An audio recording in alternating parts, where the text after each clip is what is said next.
새날을 여는 새벽 말씀 나눔입니다.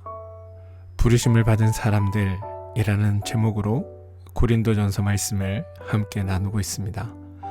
오늘은 고린도전서 4번째 시간입니다.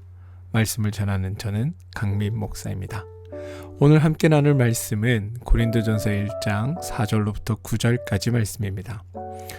그리스도 예수 안에서 너희에게 주신 하나님의 은혜로 말미암아 내가 너희를 위하여 항상 하나님께 감사하노니 이는 너희가 그 안에서 모든 일 곧 모든 언변과 모든 지식의 풍족함으로 그리스도의 증거가 너희 중에 견고하게 되어 너희가 모든 은사의 부족함이 없이 우리 주 예수 그리스도의 나타내심을 기다림이라. 주께서 너희를 우리 주 예수 그리스도의 날에 책망할 것이 없는 자로 끝까지 견고하게 하시리라. 너희를 불러 그의 아들 예수 그리스도 우리 주와 더불어 교제하게 하시는 하나님은 미쁘시도다. 고린도전서 1장 4절로부터 9절 말씀입니다. 오늘 우리가 살펴볼 본문은 고린도전서 1장 4절로부터 9절입니다. 이 9절은 바울이 고린도 교회에 보낸 서신의 첫 부분, 서두 부분에 해당합니다. 이 서두 부분은 고린도 전체를 아우르는 또 우리 기독교의 특징을 보여주고 있다는 점에서 우리가 또 주의 깊게 살펴봐야 합니다. 먼저 이 본문의 구절을 한번 살펴보겠습니다.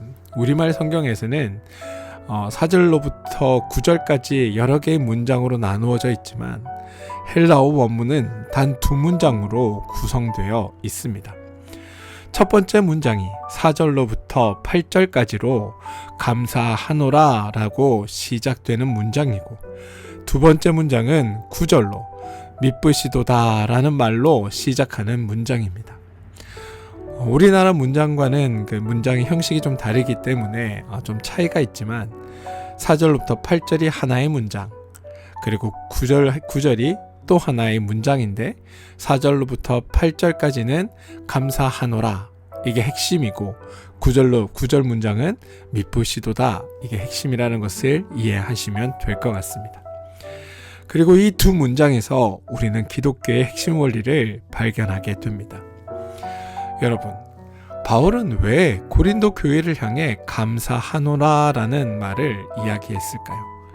또는 감사하노라라고 선언했을까요? 우리가 누군가에게 감사의 마음을 표현하려면 그것보다 먼저 선행되어야 할 일이 있습니다.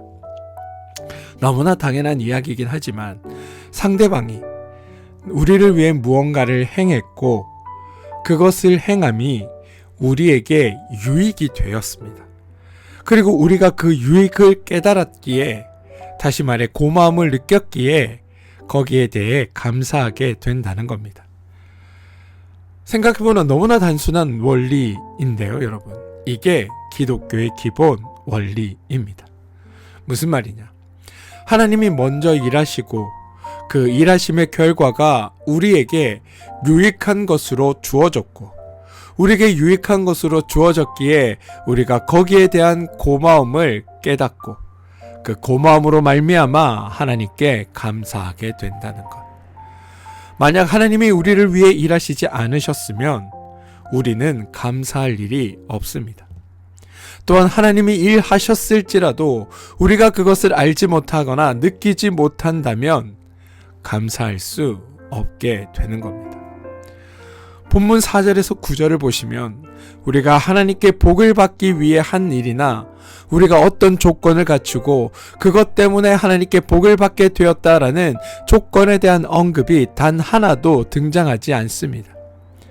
4절로부터 8절까지는 오직 하나님께서 하신 일, 그리고 하나님이 하실 일만 언급되어 있습니다.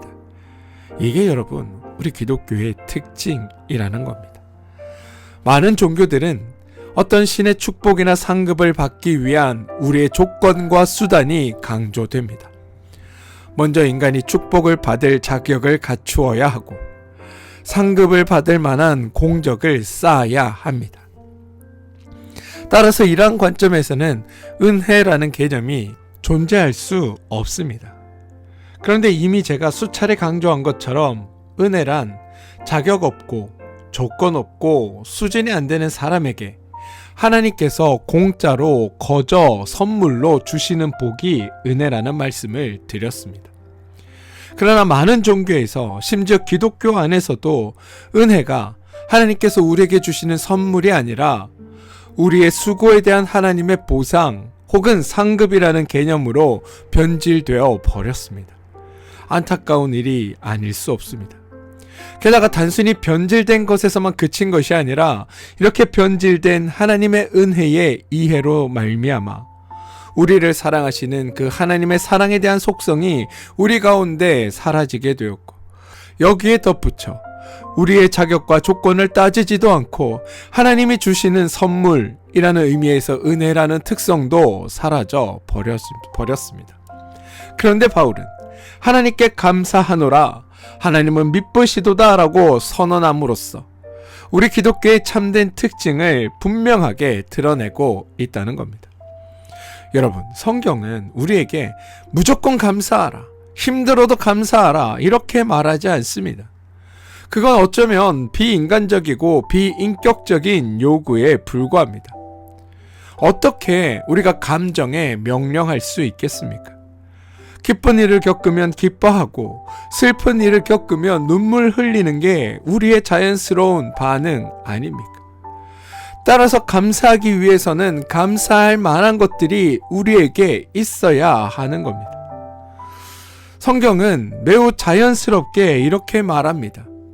우는 자들과 함께 울고 즐거워하는 자들과 함께 즐거워하라. 하나님께서 하나님의 일을 먼저 우리 가운데 행하시고 우리에게서 감사가 나올 만한 것, 찬양이 나올 만한 모든 것을 만들어 주신 후 이해가 됐니? 알았니? 기쁘니? 그러면 기뻐해라. 내가 한 것이 너에게 고맙니? 그러면 감사해라. 내가 너에게 베푼 것이 너무나 감사하니 그러면 그 감사가 단순히 감사합니다로 그치지 않을 것 같으면 찬송하라라고 말씀하신다는 겁니다. 무슨 말이냐? 자연스럽게 우리 마음에서 하나님에 대한 기쁨과 감사와 찬양이 우러나오도록 하나님이 우리 가운데 행하신다라는 겁니다. 이거를 억지로 해야 된다, 강제로 해야 된다, 무조건적으로 해야 된다라고 말해서는 안 된다라는 겁니다. 시편 107편 8편에는 이런 고백이 나옵니다. 여호와의 인자하심과 인생에서 행하신 기적으로 말미암아 그를 찬송하라. 또한 시편 136편 전체는 여호와께 감사하라, 그는 선하시며 그 인자하심이 영원하심이로다 라는 구절로 시작해서 하나님께서 행하신 일들을 쫙 열거하면서 감사를 권면합니다. 하나님이 큰 일들을 행하셨고 지혜로 하늘을 지으셨고 땅을 물 위에 펴셨고 큰 빛들을 지으셨고 해로 낮을 주관하게 하셨고 달과 별들도 밤을 주관하게 하셨기 때문에 감사하라라고 말한다는 겁니다. 여러분 보시면 이건 명령이나 의무가 아닙니다. 하나님이 행하신 일에 대한 자연스러운 반응. 너희가 하나님이 행하신 일이 무엇인지를 안다면 너희는 자연스럽게 하나님께 감사하게 될 것이다. 감사할 수 있다. 라는 게 성경의 말이라는 겁니다. 그렇게 자연스러운 반응으로 감사를 권면합니다. 바울이 여러분, 여러 교회에 보낸 서신들에서 항상 같은 패턴의 이야기를 보여주는데요. 로마서, 고린도후서, 에베소서, 빌립보서, 골로새서 등 모든 서신에서 바울은 문안 인사를 한 후에 하나님께 감사와 찬양을 먼저 선포합니다.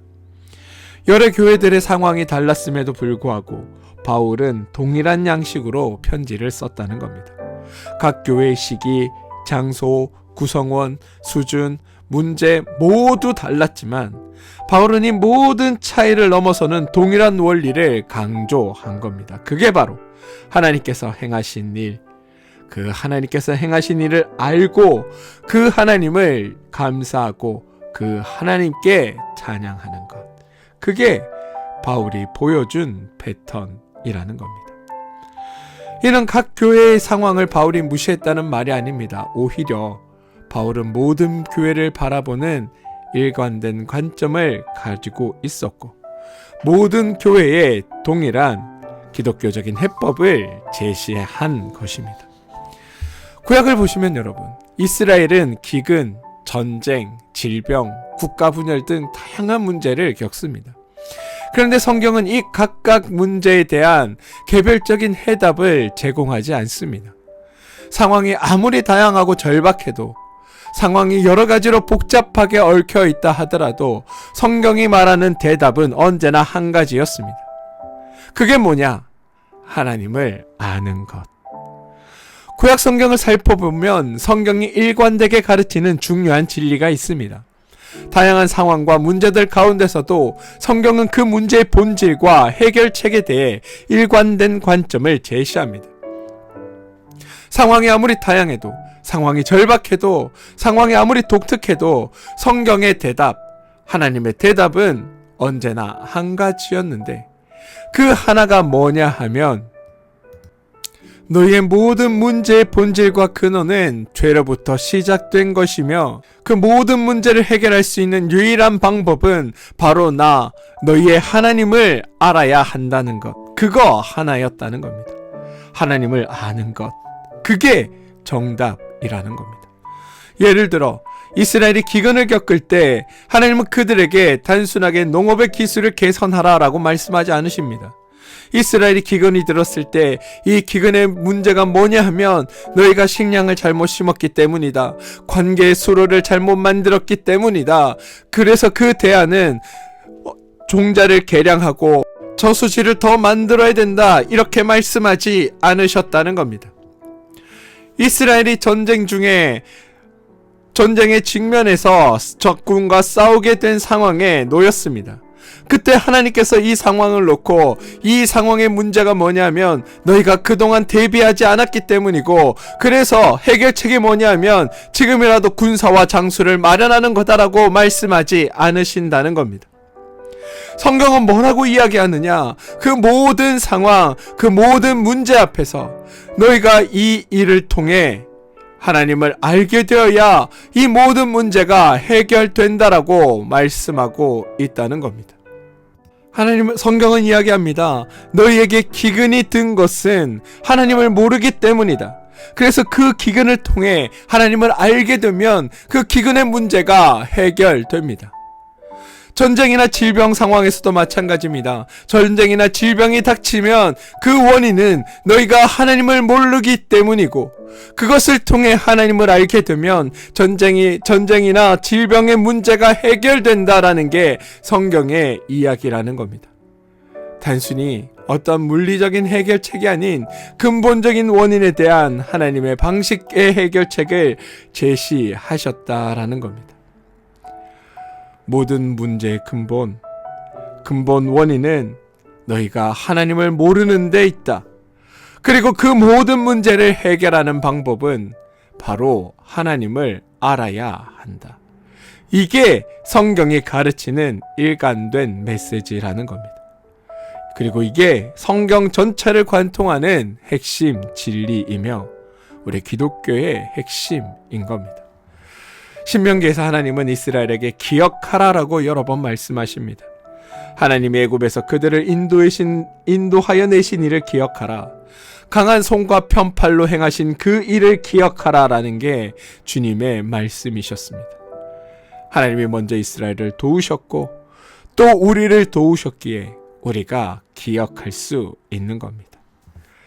예수님은 복음서에서도 여러분 이와 같은 동일한 패턴으로 가르치셨음을 보게 됩니다. 사람들이 배고플 때, 병들었을 때, 위험에 처했을 때 예수님은 그들이 하나님을 알지 못함을 지적하셨고 그들을 죄로부터 구원하러 오셨다고 말씀하셨습니다. 바울도 여러분 고린도 교회의 다양한 문제들, 분쟁, 음란, 우상 숭배와 같은 여러 가지 문제들에 동일한 패턴으로 대응합니다. 모든 문제의 원인은 하나님을 모르는 것이고 해결책은 하나님을 아는 것이다라고 가르쳤다는 겁니다. 사랑하는 성도 여러분, 이건 오늘날도 마찬가지입니다. 우리가 직면하는 모든 문제의 가장 본질적인 원인은 죄입니다. 그리고 그 죄를 극복하고 참된 행복을 찾아가는 길은 하나님을 아는 것에 있습니다. 하나님이 없는 것처럼, 하나님이 아무것도 해놓지 않은 것처럼 신앙생활 하지 마셔야 합니다.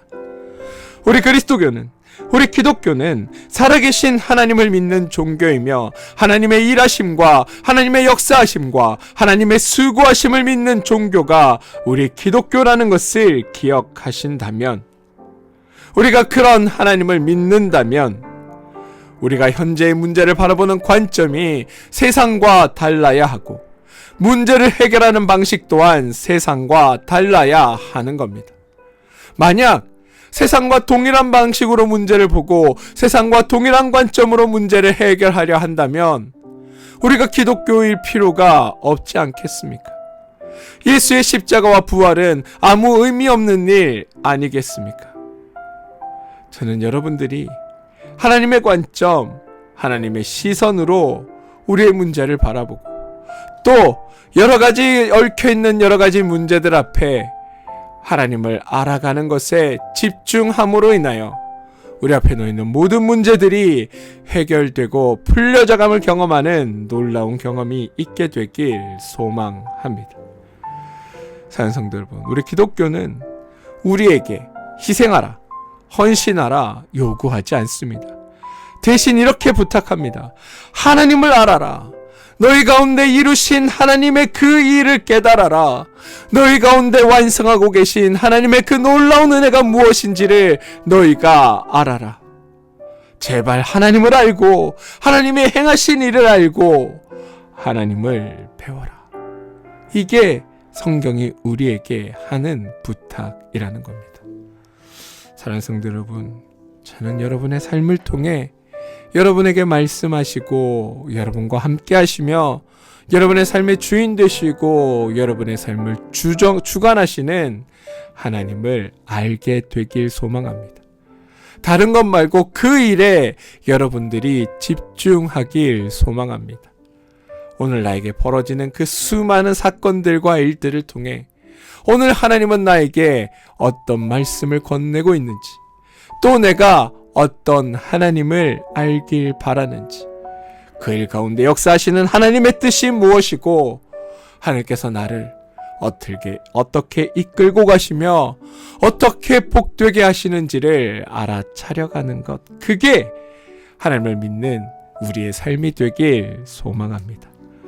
부디 우리의 삶 가운데 동행하시고 우리의 삶 가운데 함께 하시며 우리를 위해 일하시고 수고하시고 애쓰시는 하나님 안에서, 하나님이 만들어 놓으신 그 결과물 안에서 풍성한 은혜와 복락을 누리며 살아가는 여러분들 되시길 주님의 이름으로 축원드립니다.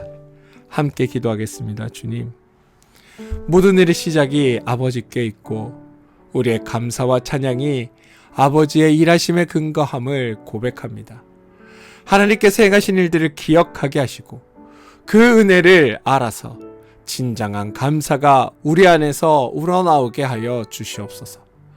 우리의 모든 문제의 본질이 하나님을 알지 못함에 있고 그 모든 문제의 해결책 또한 하나님을 아는 것에 있음을 우리가 잊지 않게 하시고 우리가 세상의 방식이 아닌 하나님의 방식으로 살아가게 하시고 우리의 매일의 삶 속에서 하나님의 일하심을 바라보며 하나님께 감사와 찬양을 드리는 성도가 되게 하여 주시옵소서. 우리를 끝까지 경고케 하실 것을 주님 우리가 신뢰하게 하시며 하나님의 신실하심을 의지하는 믿음의 사람들이 되게 하여 주시옵소서. 예수님의 이름으로 기도합니다. 아멘.